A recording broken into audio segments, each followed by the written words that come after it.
Hello, I'm Sage and you're watching 𝐾𝐿𝐼𝐴 TV live from Sydney, and this is a Stocks in Action show. In today's show, we'll take a look at the latest updates from the low-carbon gold mining and exploration firm Resolute Mining, software as a service business 𝐊𝐚𝐴, and multi-commodity exploration company Fenix Resources. We'll also cover financial services-focused software company Iress and medical technology company Rhinomed. And lastly, we will take a quick glance at developments across the ASX 200, so please stay tuned. Firstly, shares of smart hearing solutions provider Nuheara were down on Wednesday after the company received ethics approval from the Australian Hearing Human Research Ethics Committee to start its medical device clinical trial.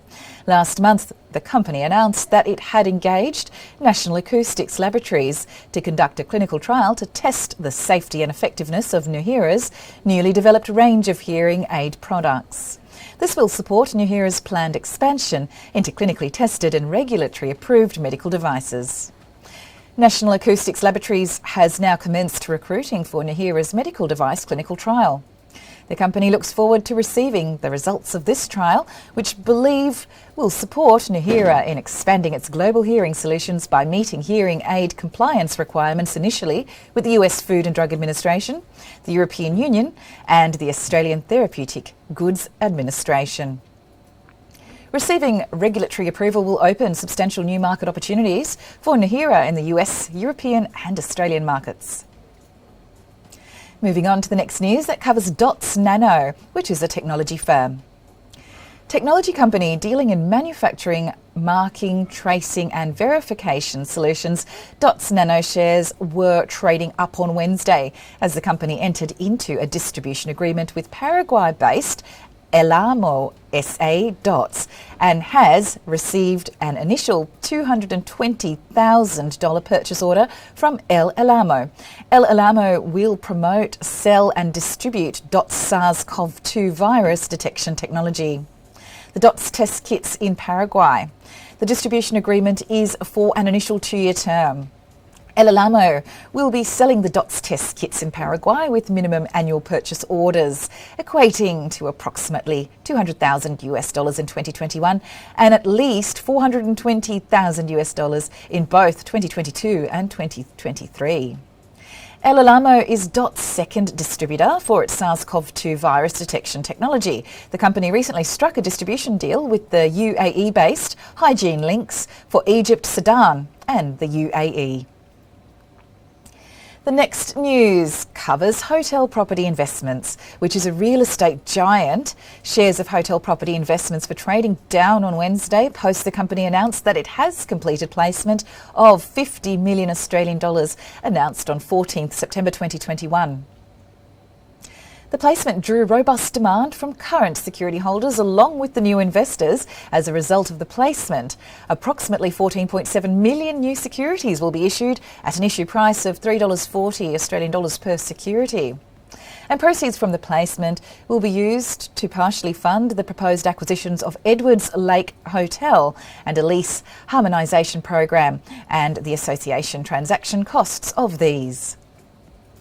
The new securities will settle on Friday, 17th September 2021, with allotment and normal trading to occur on Monday, 20th September 2021. And now it's time for a short break, but do stay tuned. I'll be back with more trending updates for the Australian market.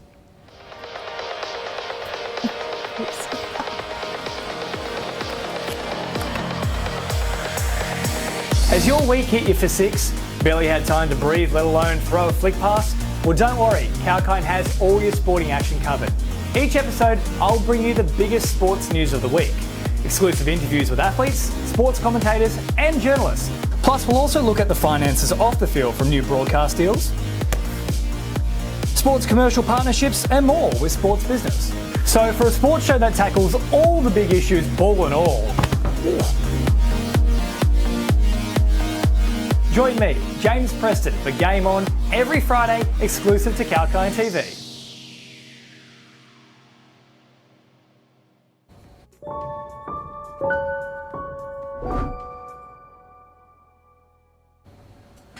Welcome back. This is Sage, your host, live from 𝐾𝐿𝐼𝐴 Studios, and you're watching the Stocks in Action show. The next news covers Strike Energy, which is an oil and gas explorer. And shares of Strike Energy were trading up on Wednesday as the company announced that its Project Harbour has proposed 1.4 million tonnes per annum urea development in Geraldton, Western Australia. Once operational, its Project Harbour has the potential to be Australia's largest industrial hydrogen consumer and potential carbon sink. It will achieve this by producing around 1,825 tonnes per annum of green hydrogen, and this is approximately 2% of total hydrogen feedstock of plant, using its own electrolyser, making it stand amongst the lowest carbon urea fertiliser producers.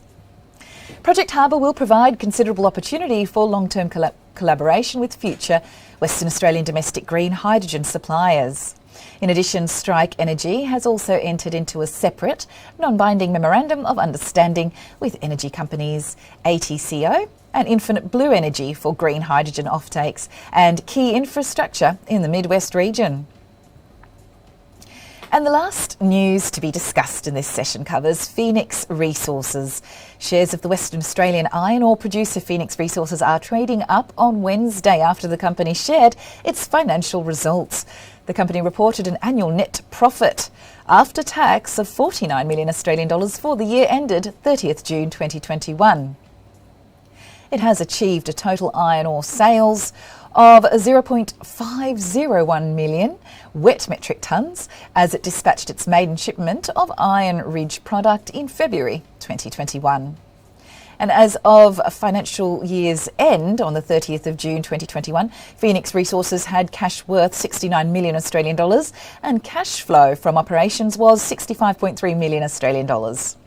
The cash from operations reported were excluding mine development expenditure of 14.7 million Australian dollars, exploration costs of 0.1 million Australian dollars and loan prepayments to Fenix Nuheara's joint venture worth 2.6 million Australian dollars. Fenix Resources has also declared a fully franked final dividend of 5.25 cents per share. All right, well, that is all for now. Stay tuned with 𝐊𝐼𝐴 TV for more live market updates, and we'll be back with more news on the markets, the economy and diverse themes and sectors. Sage signing off.